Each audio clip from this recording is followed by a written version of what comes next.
So, quality environments for play.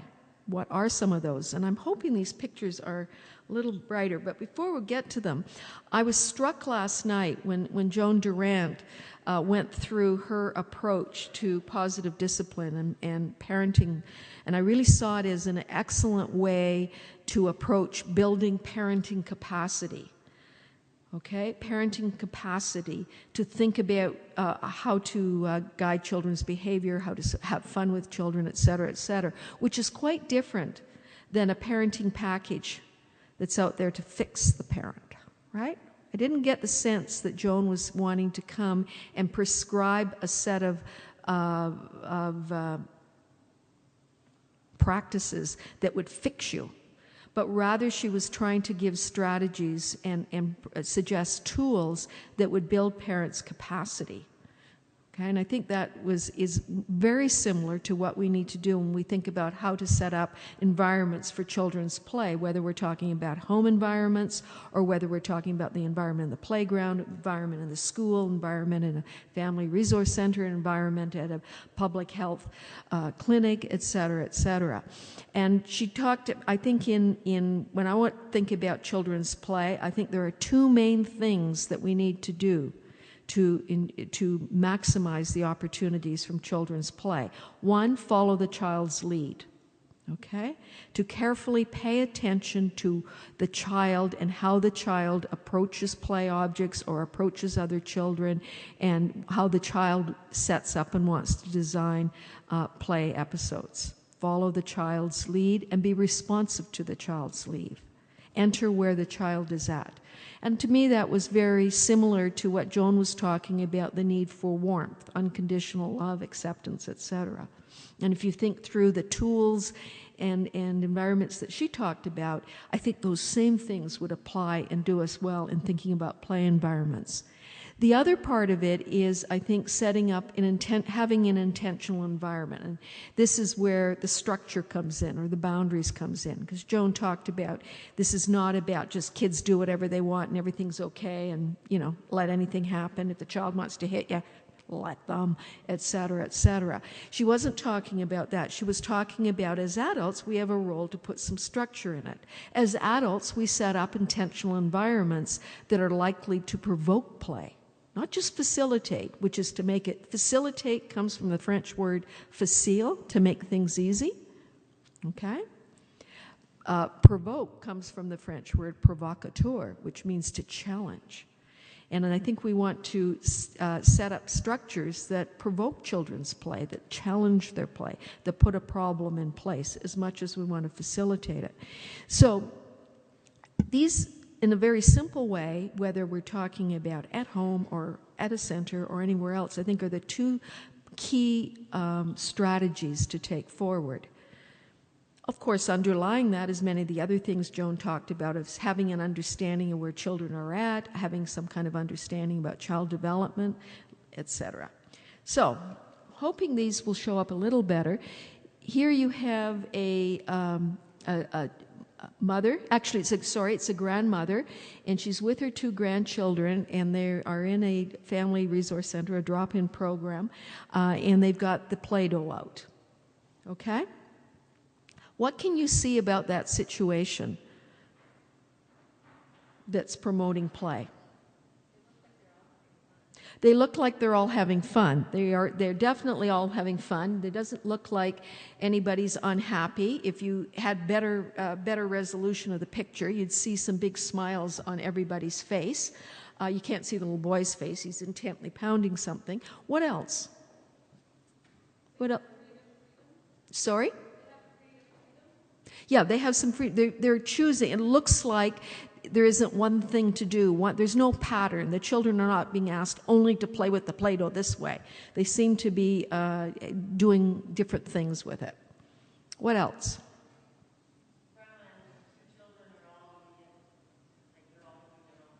Yeah, they're all doing their own thing, but if you see that, you can't see the eye contact. The little girl's eyes are on what the grandma's doing, and the grandma is rolling things out. The grandma is into the Play-Doh.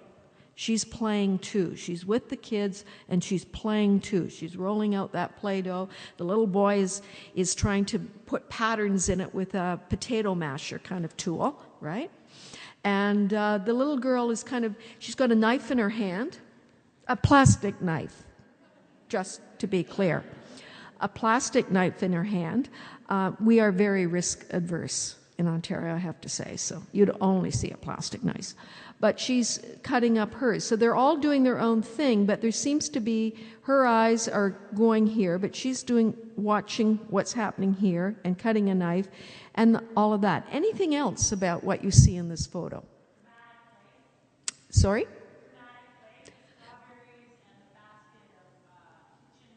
Yeah, there's some props in here that could really suggest some dramatic play or encourage or provoke it. Absolutely.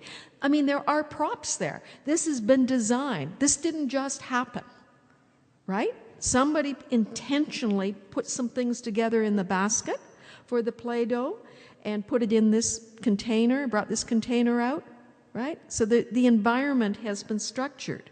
It's a round table, which is always you're all sitting at round tables in part to get people to talk with each other. We've had lots of interactions sessions. If you were all at long, skinny tables, there would have been less conversation over the last 2 days. The same thing for this kind of environment.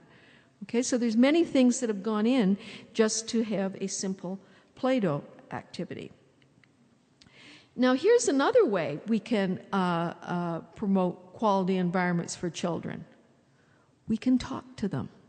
And this is from research that Jan Pelletier does at the University of Toronto, the Institute of Child Study. She's doing a large study of tracking children in full-day and part-day kindergarten and in Best Start programs in Ontario and in Peel, and she did do work previously in Toronto First Duty. And one of the methodologies that she's put together is child interviews and child drawings. So the interviews have puppets, right? And the adult gets the child to choose 2 puppets, one for the child and one for the adult. And then the adult puppet asks the child about what they like about their day or their program. And then this is all recorded, and you look at what children have to say about their day. And guess what comes up the most often? Play. Unless the children go through multiple transitions where they go somewhere in the morning, and then at 9 o'clock they go to school, and then at 11:15 they go somewhere else for lunch, and somewhere else, and then transitions come up. Number one. Otherwise, play. It's the thing they like the most and the thing they like the least. The other thing Jan does is ask children they have given paper and markers, and they're asked a question. Draw me something about what you like doing most here in the program or at home or wherever. And typically, and then these drawings sort of reveal what children like, okay, and what they do, what's most important to them, what they do. And this is an example from a 4.5-year-old. Whoops, what did I just do? Don't know what I just did. This is from a 4.5-year-old where I'm playing with my friends, and very typical. Okay, the kinds of drawings that come forward. A lot of them are about play or different parts of the program they like playing in. And she's doing it for research purposes, right? And these are coded and analyzed in a systematic way. It's also very useful for educators or for parents at home or for home-based programs to simply ask kids or give them cameras when they're a little bit older to take pictures of what they like doing most. It tells us a lot about what's important to kids, what they get out of play, and there's sometimes some surprises. And that would be and here we have children playing in sand, okay? And what can you tell about this environment?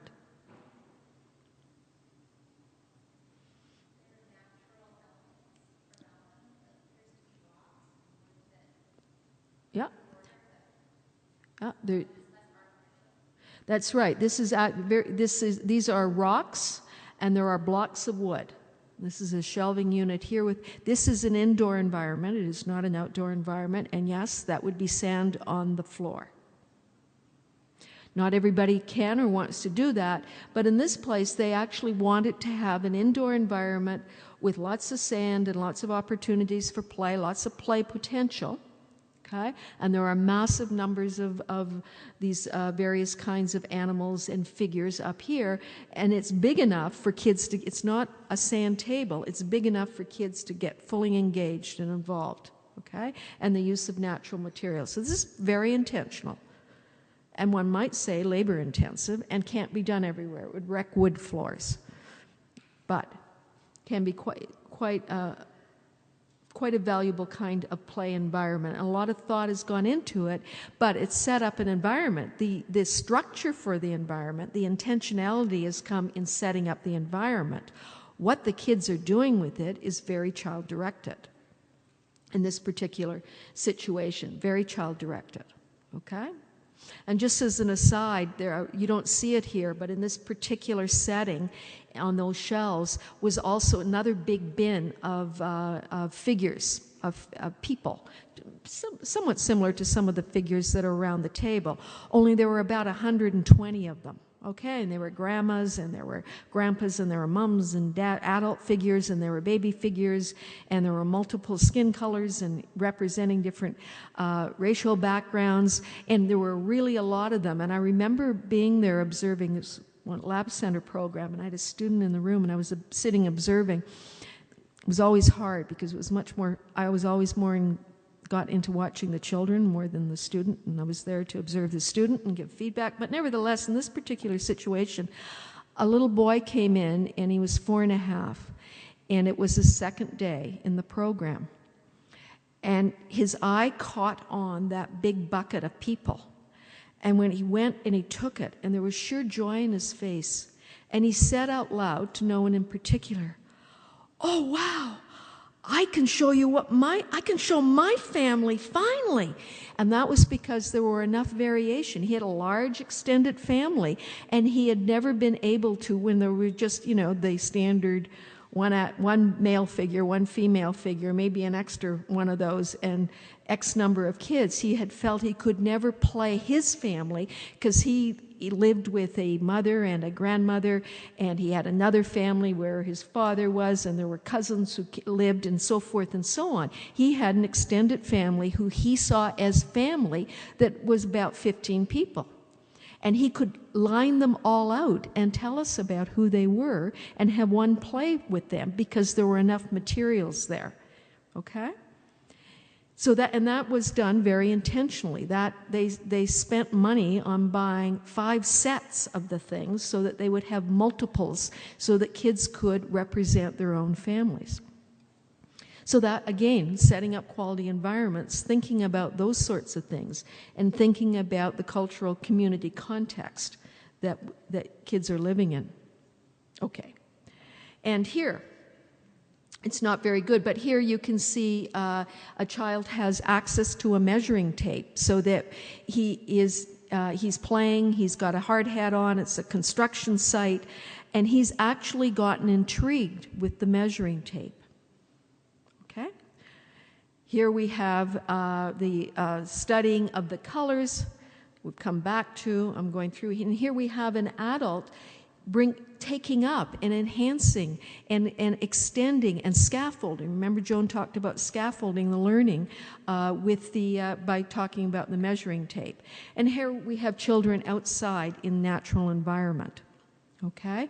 And using the natural environment, not having everything inside or everything plastic, although there is plastic in the background. And I'm going to bring this to a close as we go on to the next phase, but I think that there are lots of opportunities to support play, to build in quality environments, and I think the most important thing we can do is pay attention to the child and follow the child's lead, and at the same time bring some intentionality into it. That means some play will be entirely child-directed and some play will be adult-guided, but it can all be child-centered.